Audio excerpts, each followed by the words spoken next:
Eicher Motors अब आपकी screen पर लेकर आएंगे इस बाजार में जहां पर बहुत तगड़ी तेजी देखने को मिल रही है। पिटे हुए स्टॉक्स में एक रिवर्सल आया है।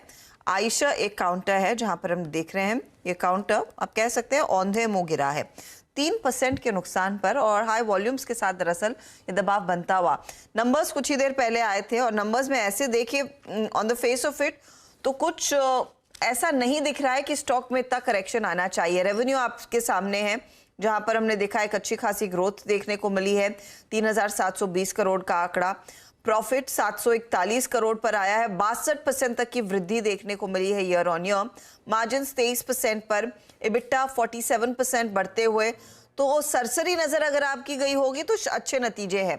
अब इसका फाइन प्रिंट क्या कह रहा है और स्टॉक में इस तरह का रिएक्शन क्यों है, इसी पर बात कर लेते हैं। आदित्य वेलेकर हमारे साथ हैं, एक्सिस सिक्योरिटीज के, जो इस स्टॉक को क्लोजली और ऑटो सेक्टर को क्लोजली ट्रैक करते हैं। आदित्य, स्टॉक नीचे 3%, ऐसा क्या है इन बिटवीन द नंबर्स जो इस तरह का रिएक्शन?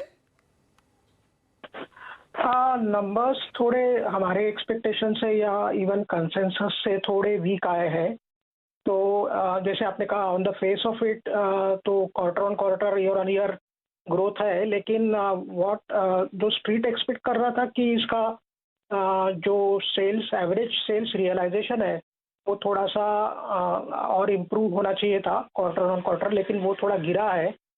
तो ऑन क्वार्टर बेसिस जो सेल्स प्राइस रियलाइजेशन है वो 0.8% नीचे है और ईयर ऑन ईयर बेसिस वो 3.15% नीचे है। तो इसका स्ट्रीट ये मतलब निकाल रहे हैं कि जो डाइल्यूशन हो रहा है बिकॉज ऑफ हंटर 350, जो उनका थोड़ा सा सेल्स प्राइस डाइल्यूटिव मॉडल है, तो उसके वजह से टॉप लाइन में थोड़ा सा जो expected quarter on quarter improvement expected था उससे थोड़ा कम आया है। तो उसके वजह से आई थिंक ये रिएक्शन मार्केट ने दिया है।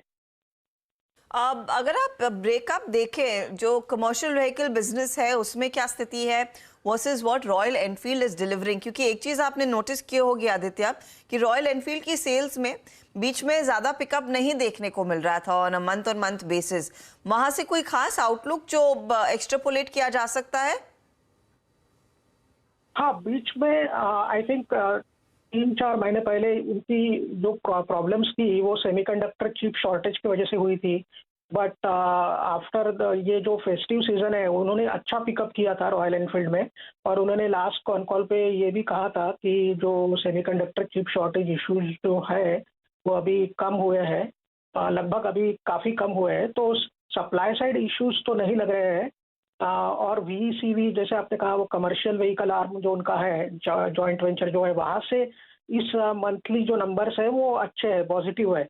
तो इस जनवरी मंथ का लेकिन रॉयल एनफील्ड का सेल्स थोड़ा सा डिक्लाइन हुआ है। तो कंसर्न यही है कि ये जो एक्सपेक्टेशन है मार्केट का कि मंथली ये जो रन रेट होना चाहिए था रॉयल एनफील्ड का on a month on month basis वो उस तरह से मोमेंटम थोड़ा सा एक डिक्लाइन है। और ये major concern I think ASP से रिलेटेड है, जो उनका सेल्स प्राइस रियलाइजेशन है, जैसे मैंने अभी थोड़ी देर पहले कहा था। तो वो एक कंसर्न है। अदरवाइज हाँ, ये जो सेल्स प्राइस रियलाइजेशन है वो एक मुद्दा है, और दूसरा जो हंटर 350 की जो पिकअप देखने को मिल रही है सेल्स में, क्या वो भी एक फैक्टर है जो मार्जिन्स को आगे कंटिन्यूसली ड्रैग करेगा, क्योंकि वो एक लार्जली लो मार्जिन बिजनेस है? हाँ, वो एक फैक्टर है, लेकिन एट द सेम टाइम उन्होंने अभी मेटियोर 650 लॉन्च किया है, जिसके अभी नंबर्स अपने को पता चलेंगे आगे, जो कि हाई रियलाइजेशन पे उसका जो सेल्स प्राइस है काफ़ी हाई है, प्रीमियम प्रोडक्ट है। तो और उन्होंने ये भी कहा था कि वो हंटर 350 का जो एएसपी है उसको वो आगे जाके कॉस्ट और प्राइस रैशनलाइजेशन कर सकते हैं। तो अगर वॉल्यूम्स उनका मेटियोर का बढ़ता है, प्रीमियम व्हीकल्स का बढ़ता है, एक्सपोर्ट्स में अगर वो पिकअप करता है तो थोड़ा सा रियलाइजेशंस इंप्रूव हो सकता है, but that we will have to wait and watch. As of now today market तो यही देख रहा है कि अभी हंटर की वजह से थोड़ा सा सेल्स प्राइस डाइल्यूट हो रहा है, और हंटर्स का जो रिस्पॉन्स है वो काफ़ी अच्छा है मार्केट से। तो वो थोड़ा कैनिबलाइज कर सकता है आपके क्लासिक मॉडल्स को। वो अभी थोड़ा सा उनके कॉन्फ्रेंस कॉल पे पूछना, ये देखना पड़ेगा। उसका कैसा रिस्पॉन्स आता है। लास्ट टाइम उन्होंने कहा था कि कैनिबलाइजेशन नील के बराबर है, बट ये जो सेल्स प्राइस जो थोड़ा सा कम हुआ है उससे तो लग रहा है कि थोड़ा इम्पैक्ट है। आदित्य, कॉल क्या रहेगा आयशा मोटर पर? कोई व्यू इस समय है या फिर वो कल कॉन्फ्रेंस कॉल सुन के ही आपका कुछ पर्सपेक्टिव चेंज होगा? पर्सपेक्टिव थोड़ा सा चेंज हो सकता है, बट ओवरऑल व्यू तो आइचर के ऊपर एज कम्पेयर टू, अगर आप अदर टू व्हीलर ओईएम्स देखेंगे तो आइचर का व्यू पॉजिटिव है एज कम्पेयर टू, हमारा जो व्यू है वो आइचर के ऊपर पॉजिटिव है as compare to other two wheeler OEMs. उसका एक कारण ये है कि ये इलेक्ट्रिफिकेशन रिस्क ये कंपनी को कम है, बिकॉज ये premium vehicles, premium two wheeler vehicles बेचते हैं।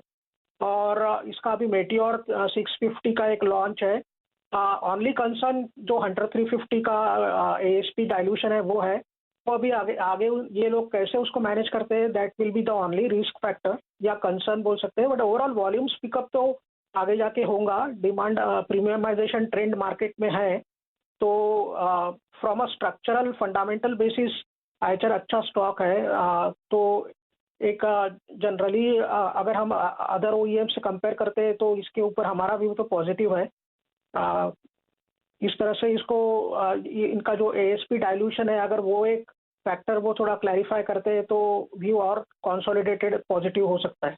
बहुत बहुत शुक्रिया आप हमारे लिए समय निकालकर डिटेल में बताने के लिए कि आयशा में एग्जैक्टली क्या हो रहा है और क्या ड्राइव कर सकता है बिजनेस को।